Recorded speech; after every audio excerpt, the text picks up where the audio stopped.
পুরুষোত্তমম। সর্বপ্রথম আমাদের দুর্বলতার বিরুদ্ধে লড়াই করতে হবে, সাহসী হতে হবে, বীর হতে হবে। সত্যানুসরণে এই বাণীটির মধ্য দিয়ে শ্রী শ্রী ঠাকুর আমাদের ধর্মরাজ্যে প্রবেশ করবার পথে এগিয়ে নিয়ে গেছেন। এক সামগ্রিক অসৎ বিরোধী সত্তা গড়ে তোলবার জন্য শ্রী শ্রী ঠাকুর আহ্বান জানিয়েছিলেন আমাদের। শুধু তাই নয়, আরও এক ধাপ এগিয়ে তিনি বলেছিলেন পাপের জ্বলন্ত প্রতিমূর্তি হলো ওই দুর্বলতা। কিন্তু কেন কেন দুর্বলতার বিরুদ্ধে শ্রী ঠাকুর এইভাবে আক্রমণ করেছিলেন? কারণ তিনি দেখেছিলেন দুর্বলতা থেকে আসে অবসাদ, আর সেই অবসাদ হলো রক্ত শোষণকারী ভ্যাম্পায়ারের মতন মানুষের সমস্ত শুভ ইচ্ছা, শুভ আকাঙ্ক্ষা, শুভ বুদ্ধিকে সে হরণ করে, তাকে এগোতে দেয় না, কোনো সৎ কাজে তাকে উদ্বুদ্ধ করতে সে বাধা সৃষ্টি করে। এই দুর্বলতা দুই প্রকার, এক শারীরিক এবং দুই হলো মানসিক। শ্রী ঠাকুর শরীরটাকেও সবসময় সুস্থ এবং সবল রাখবার জন্য আমাদের বলেছেন। তিনি বলতেন এই শরীরটা হলো শ্রী বিগ্রহের মন্দিরের মতন। শ্রী বিগ্রহের মন্দির যেমন আমরা পূজা অর্চনার জন্য পরিষ্কার পরিচ্ছন্ন করি, তেমনি শারীরিক পরিচ্ছন্নতা, শারীরিক শুচিতা এবং শারীরিক শৌর্যবীর্যের রক্ষা করার জন্য শ্রী ঠাকুর বারবার করে বলতেন। তার কারণ যা করতে হবে আমাদের এই শরীর দিয়েই করতে হবে।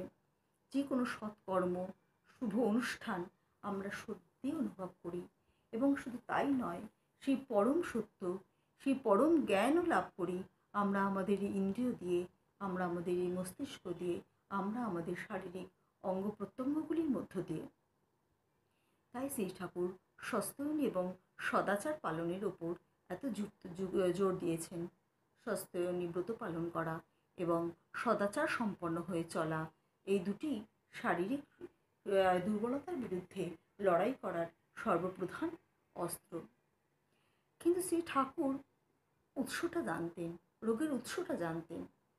তিনি ভালো করেই জানতেন মানসিক দুর্বলতা এবং মানসিক ব্যাধি শরীরের ভালো মন্দের ওপর প্রভাব ফেলে অনেকখানি। কারণ আমরা যা কিছু করি আমাদের মন দিয়েই করি, আমাদের মনই আমাদের চলায় ফেরায়, আমাদের মনই আমাদের সব কাজ করায়। তাই তিনি বলতেন, মন দুষ্ট হলেই জানিস রোগের আথাল হয়, ওইটাকে তুই এড়িয়ে চলিস, করবি ব্যাধি জয়। মন যদি দুষ্ট হয়, মন যদি রাহুগ্রস্ত হয়, মন যদি কুপ্রভাবে প্রভাবিত হয়, শরীরে তার প্রভাব পড়েই পড়ে। আমরা দেখেছি কুরুক্ষেত্রে যুদ্ধের সময় অর্জুন যখন সমরক্ষেত্রে উপস্থিত হলেন, তখন তিনি সামনে আত্মীয় স্বজন সবাইকে দেখে অত্যন্ত বিহ্বল হয়ে পড়েছিলেন। এদেরকে হত্যা করে ধর্মরাজ্য প্রতিষ্ঠা করতে হবে, সেই কথা ভেবে তার মন এতই ব্যাকুল হয়ে উঠেছিল, তার মন এতই আকুল হয়ে উঠেছিল, তিনি হাত থেকে অস্ত্র ত্যাগ করেছিলেন। অস্ত্র ত্যাগ করে তিনি আর যুদ্ধ না করার ইচ্ছা প্রকাশ করেছিলেন। সেই সময় শ্রী ভগবান কৃষ্ণ তাকে উদ্বুদ্ধ করেছিলেন, করে স্বধর্মের প্রতিষ্ঠা করেছিলেন।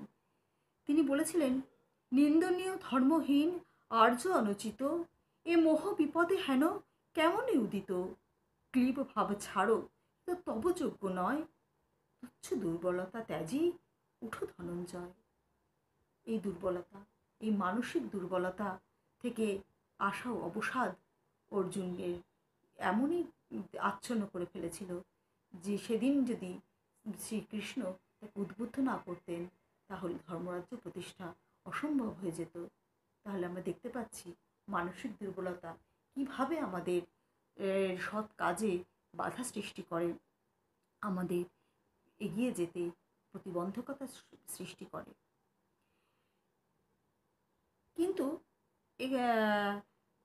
আমরা বীর কাকে বলবো? বীরত্বের লক্ষণ কি? বীরত্বের লক্ষণ হলো তিনটি।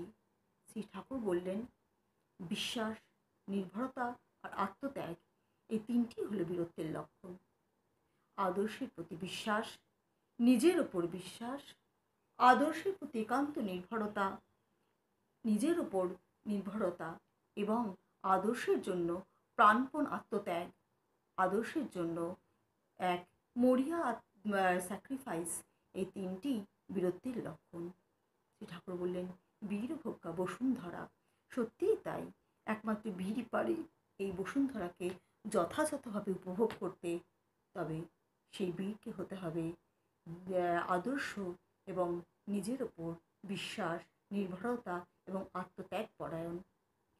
ঠিক যেমনটি আমরা দেখেছিলাম শিবাজী মহারাজের মধ্যে।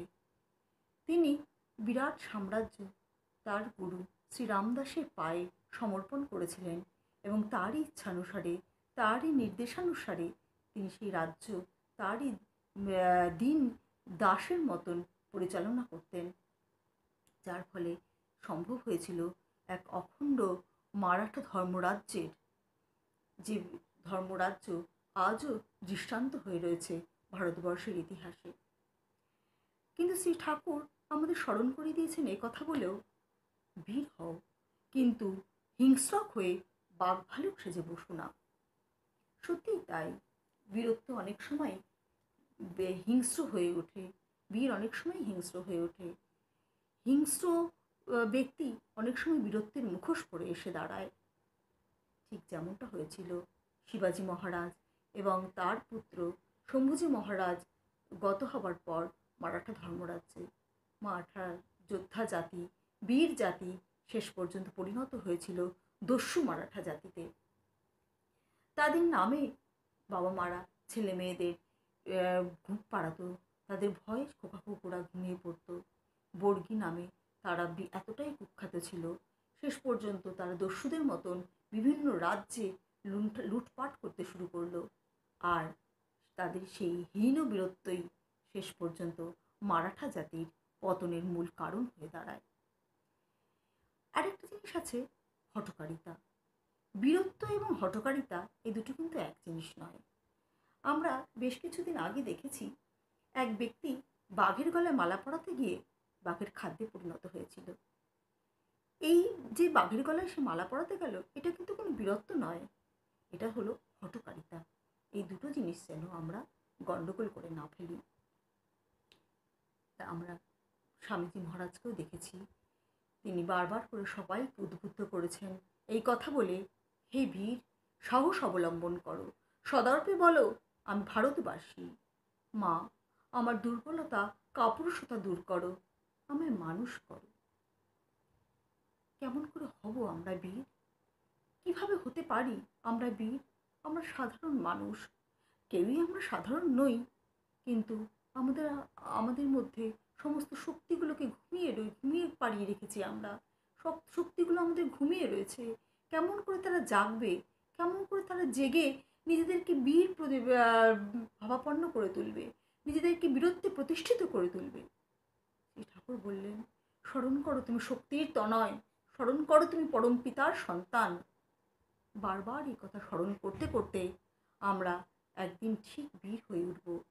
ঠিক যেমন করে সূর্যের আলোর তলায় দাঁড়ালে আমাদের দেহ মন তপ্ত হয়ে ওঠে, উদ্দীপ্ত হয়ে ওঠে, নতুন কর্মপ্রেরণা জাগে, আমরা উদ্বুদ্ধ হই, তেমনি বারবার যখন আমরা স্মরণ করব আমরা শক্তির তনয়, আমরা পরম পিতার সন্তান, তখন আমরা উদ্বুদ্ধ হয়ে উঠব সৎ কাজে, শুভ কাজে। তখন আমাদের আটকাবার শক্তি এই পৃথিবীতে কেউ থাকবে না, কারোর থাকবে না। শ্রী ঠাকুর বলতেন, আমরা সৎকর্মী সে কখনো নিকেশ হবার জন্য আসে না, আমাদের এই ভর দুনিয়ায় সাবড়ে ফেলতে পারবে এমন শক্তি কারোর থাকবে না। তখন আমরা পরম পিতার শক্তিতে এতটাই শক্তিমান হয়ে উঠব। তাই শ্রী ঠাকুর উদ্বুদ্ধ করেছেন আমাদের সমস্ত দুর্বলতার বিরুদ্ধে এগিয়ে যেতে, অন্তরে বীর ভাবের প্রতিষ্ঠা করতে।